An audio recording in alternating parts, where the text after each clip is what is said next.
Yarmouk. The biggest and most famous war in the history of Muslims, in which on one side, the Roman Empire stood with its full power, with an army of 200,000.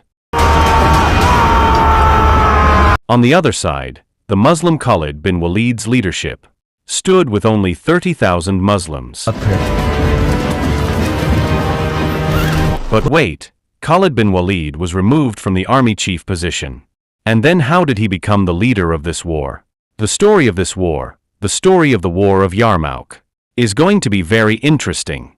Muslim first Caliph Abu Bakr, the superpowers of that time, took the throne from the Roman and Persian empires. And when Hazrat Umar became the Caliph, then in the leadership of Muslim Khalid bin Walid, this entire area was conquered by these two empires.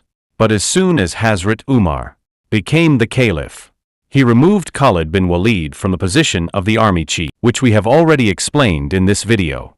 And in his place, Abu Ubaidah ibn Jarrah became the new army chief of the Muslim. Now, in the era of Khalid bin Walid, Muslims had conquered a big city like Damascus.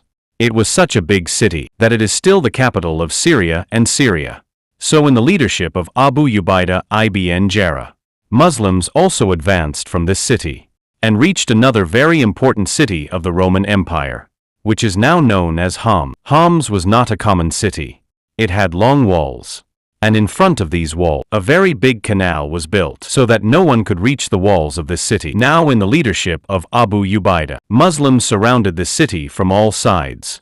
But now the problem was that when Muslims reached this city, it was the winter of December, and it was snowing a lot here.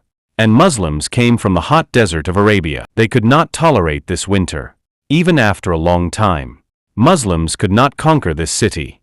And finally one day, Muslims decided that now we are tired. So they left this city and started going back. This was the first time in history that Muslims were leaving a war and going back.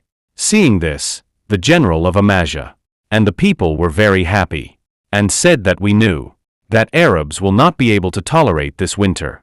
So the general of this city ordered his army to attack Muslims, so that Muslims could escape from here quickly, due to which his army came out of the fort and started following the Muslims. As soon as this army came out of the range of the cannons and arrows of his fort, then the army of Muslims suddenly stopped and attacked them.